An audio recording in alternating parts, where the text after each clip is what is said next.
Nome: Paulo Freire. Data de nascimento: 19 de setembro de 1921. Local: Recife, Pernambuco. Cor dos olhos: castanho. Raça: humana.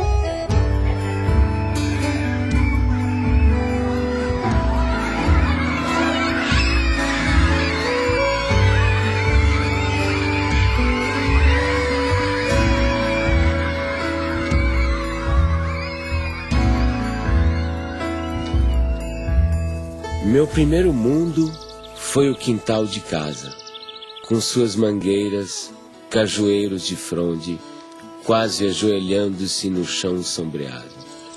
Ali engatinhei, balbuciei, me pus de pé, andei, falei. Eu fazedor de coisas, eu pensante, eu falante. Durante muito tempo, muita gente me pensou em mim ou falou em mim como se eu fosse um especialista em métodos e técnicas de alfabetização de adultos. Não é que eu ache que ser um especialista em alfabetização de adultos é uma coisa inferior. De jeito nenhum, eu acho uma coisa de uma importância enorme.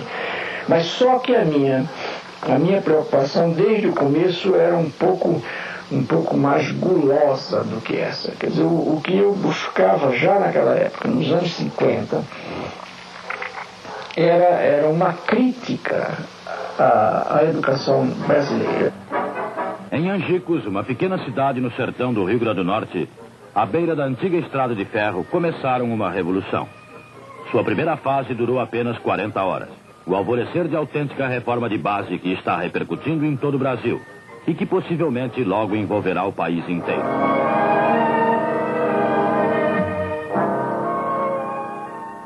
Eu tinha 6 anos de idade e tenho várias lembranças de lá, do Círculo da Cultura. Aprendi a ler sentada no colo do meu pai. Isso me fascina. Recordar o passado? Viver 2 vezes. Eu sempre soube viver 2 vezes. Ai, é sofrer? Não, é recordar é viver. Viver 2 vezes.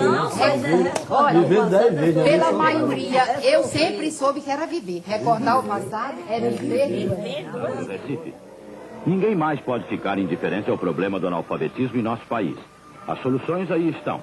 Não se pode recusar 40 horas a um homem que tem sede de saber, ou fome da cabeça, como dizem em Angicos, que precisa estudar, que tem esse direito até agora negado à maioria. Se lembra quando nós chegamos à cidade, a esta cidade aqui, para fazer aquele levantamento? A Neida era muito pequenininha, tinha 6 anos, nem se lembra ainda, né? Mas eu me lembro alguma coisa. Eu lembro porque passou um jipe com alto-falante anunciando que ia chegar essa escola e as pessoas não acreditavam muito. Eu vi minha mãe dizendo assim para meu pai que queria estudar. Ele disse, isso não chega pra gente não.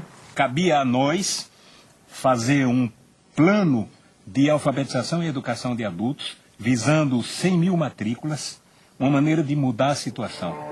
Nós fomos recrutados, participamos de um treinamento e a primeira providência nossa foi nós nos deslocamos para Angicos para fazermos o levantamento do universo vocabular.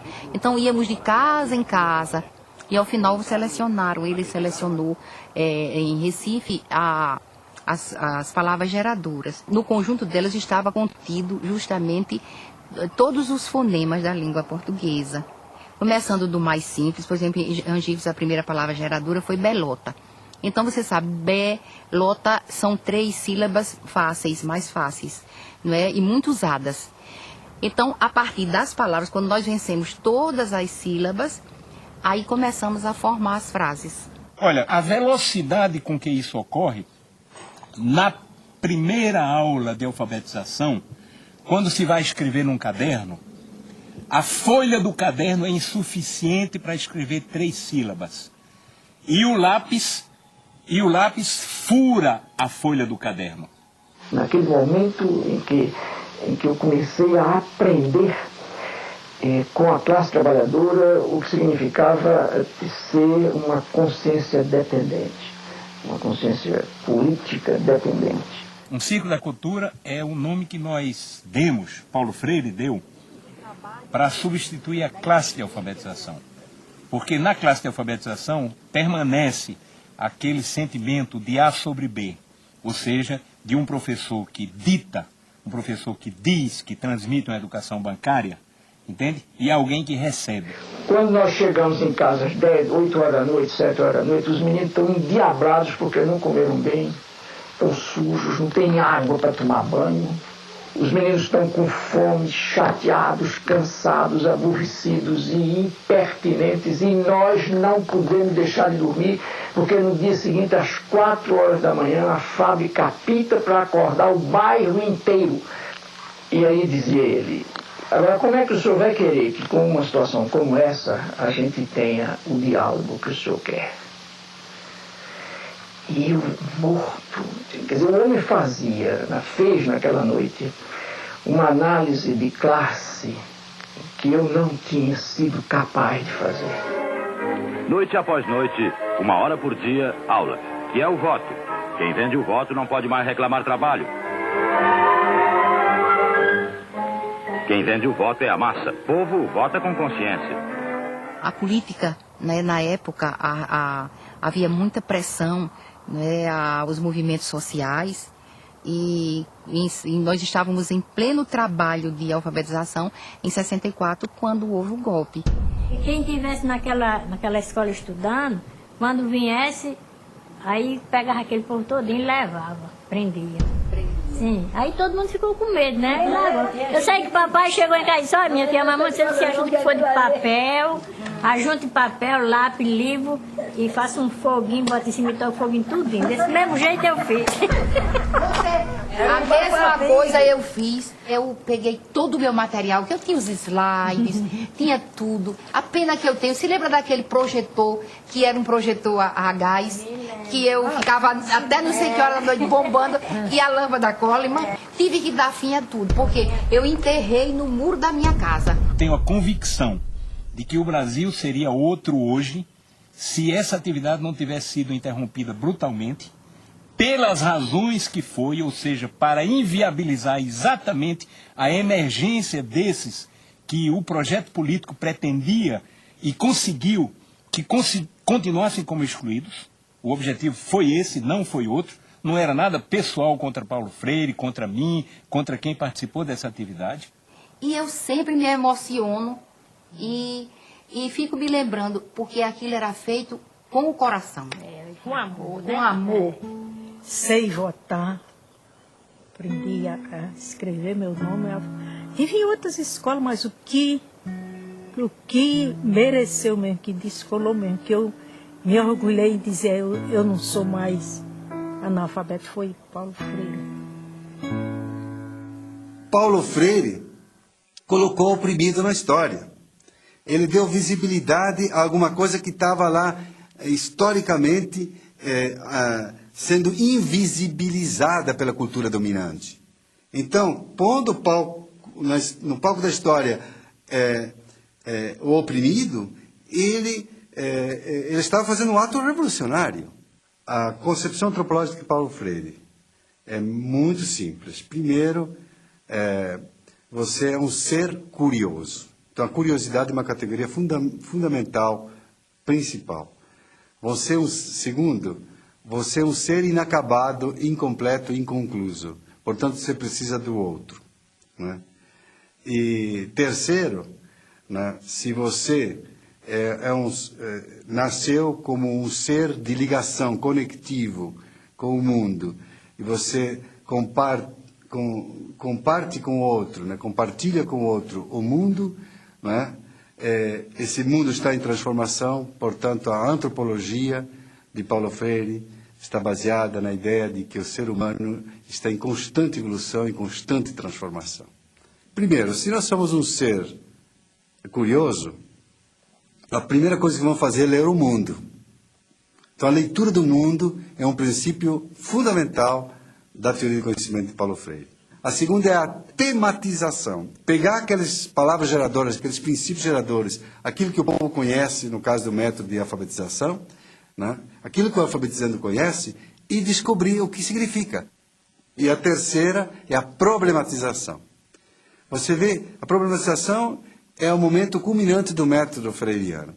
Então, por isso que Paulo dizia, não quero saber de ser conhecido apenas como alguém que inventou o método. Porque, exatamente, o seu método está ligado à sua teoria de conhecimento e à sua antropologia. Professoras, professores, alunos e alunas, boa tarde.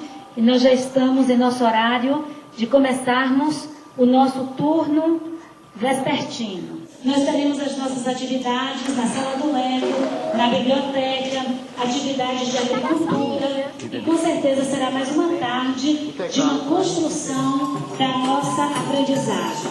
Então, assim, ao iniciarmos a escola, fizemos a proposta aos servidores, aos trabalhadores da educação aqui. Vamos estudar Paulo Freire, vamos compreender a sua proposta de educação, essa perspectiva de humanização, de libertação, de conscientização. Então, assim, a escola não existia e depois veio Paulo Freire. Paulo Freire existia antes em nosso coração, como uma proposta de vida. E, assim, a proposta conosco, depois surgiu um espaço concreto para vivermos a prática dessa teoria. A gente tentando, e era difícil mesmo. Como pegar um aluno que vem da roça, passa 2 meses em casa, 1 mês só aqui, e fazer esse menino, né? Aí o jeito foi o quê? Mergulhar nas leituras e aprender com esses teóricos, né? E a base da gente foi Paulo Freire, pelo fato de ser uma coisa mais próxima da gente.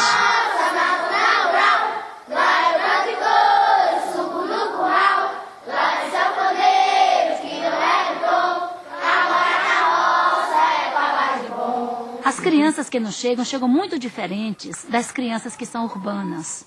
Naturalmente, quando elas chegam, elas não conhecem o vaso sanitário, que para a gente é um valor, e isso ainda me emociona. Saber que muitas das nossas crianças tiveram que usar muito tempo o quintal da escola porque não sabiam usar um vaso sanitário. Então elas chegam aqui, às vezes, com um comportamento muito agressivo, né? Às vezes nós temos crianças aqui trazidas pelo conselho tutelar, crianças que a gente não conseguia chegar junto, tocar, porque elas resistiam. E hoje a gente vê, assim, transformação mesmo na vida deles, né? Hoje são crianças que sentam no colo, se a gente senta, eles vêm, chegam, sentam no colo. Crianças que a gente teve grande dificuldade para chegar junto. Ficou nervosa?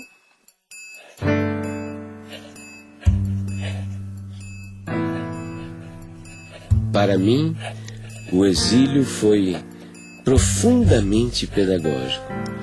Quando exilado, tomei distância do Brasil, comecei a compreendê-lo melhor. O exílio, rapaz, o exílio me deu muito.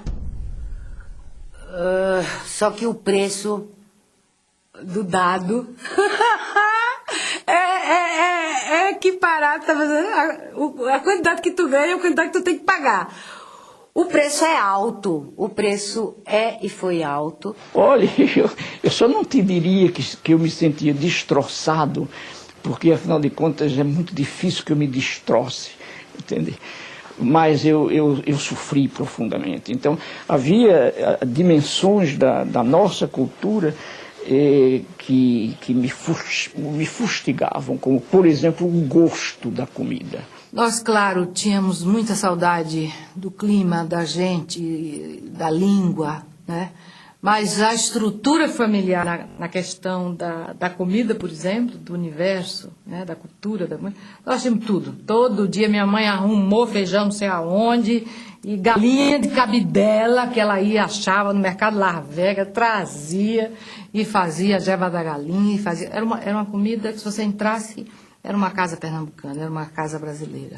E não há como sacrificar a sua identidade cultural. Eu nunca me senti melhor do que ninguém porque sou brasileiro, mas nunca me senti pior do que ninguém porque sou brasileiro.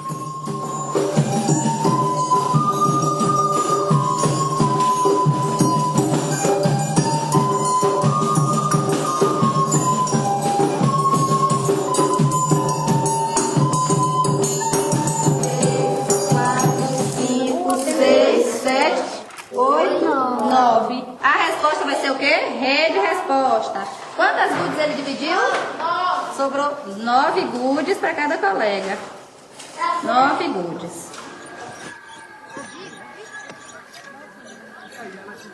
Isso aqui é uma ferramenta chamada sacho.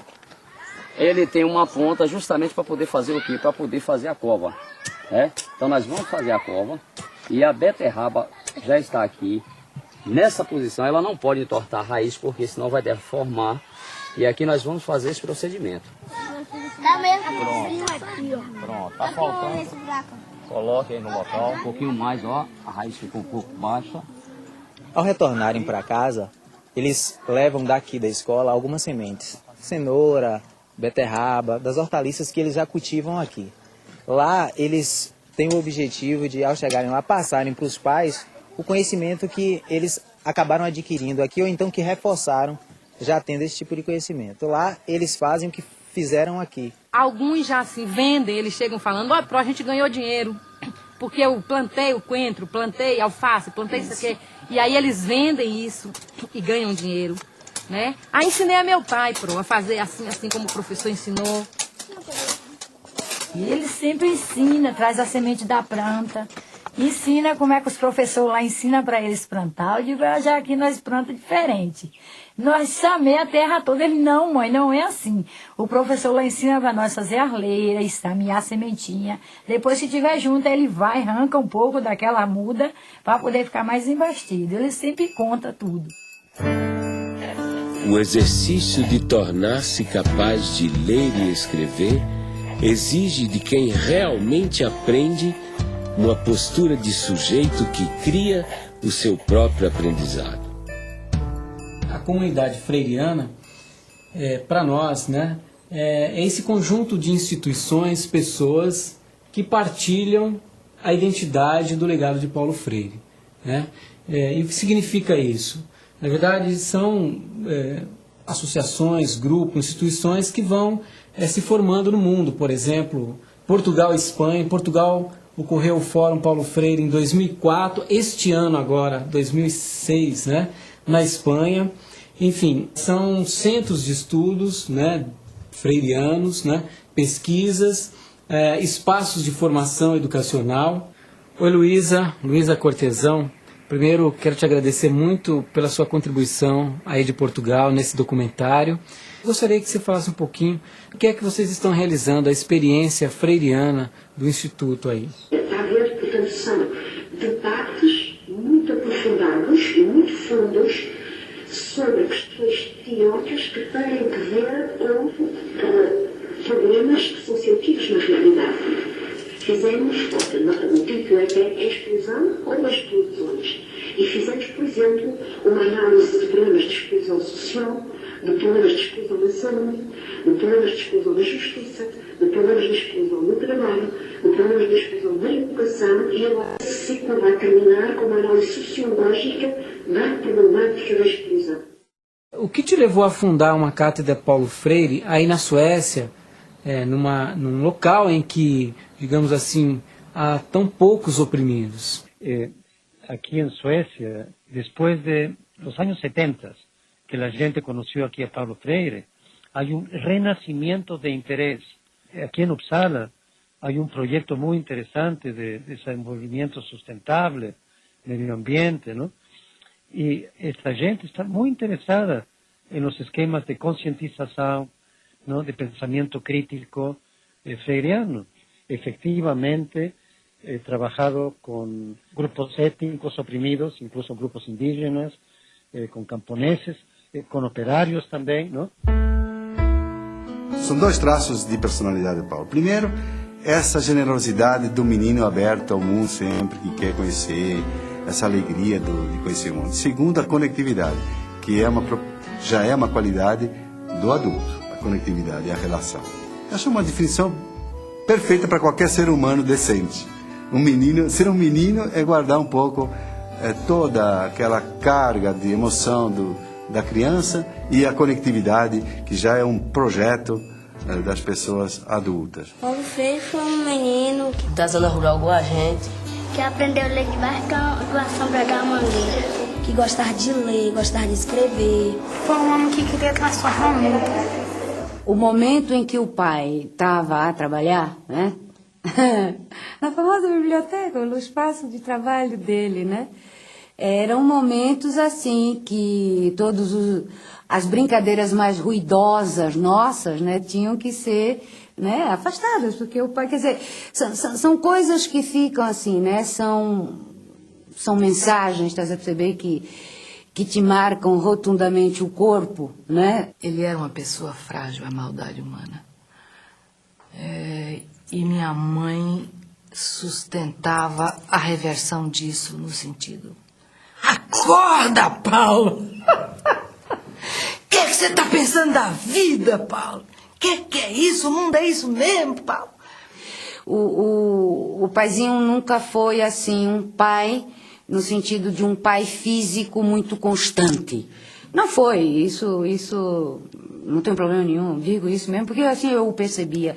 Mas, no entanto, estás a ver, quando o desgraçado estava presente, mas ele estava presente com interesse, que, putz, imagina, era amplamente suficiente. Um homem extremamente humano, né?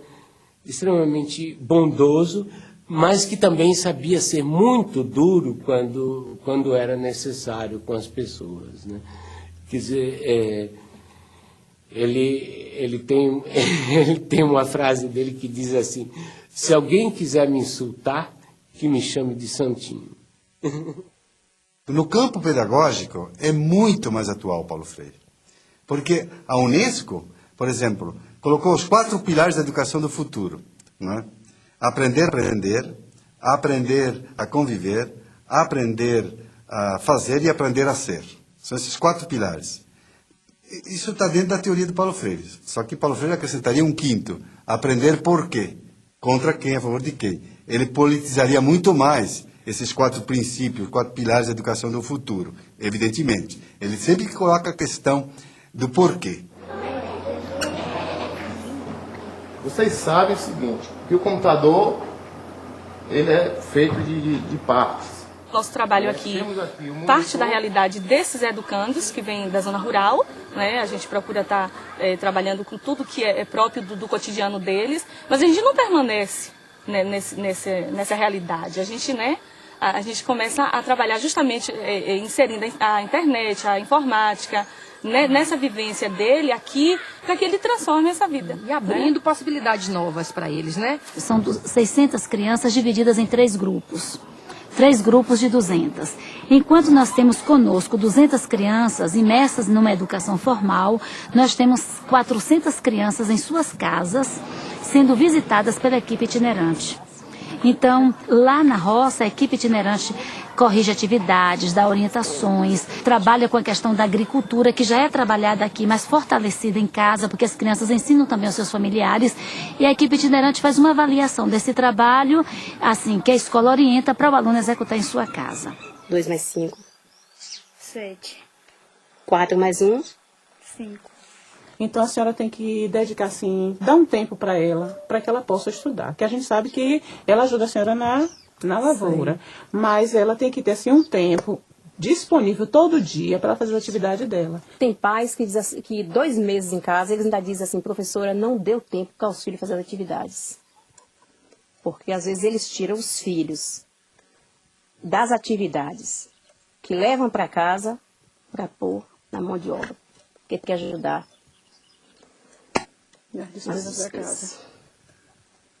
Eu estou trabalhando agora com atividade de artes. E essas atividades é uma atividade que desenvolve a coordenação motora, cognitiva e também ajuda no desenvolvimento da criatividade de cada criança. O restante fica em silêncio e vai terminar a tarefa, tá certo?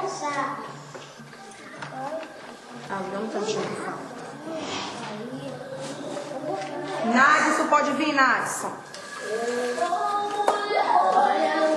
Dia sagrado, o mestre é ordinário, vai. O mestre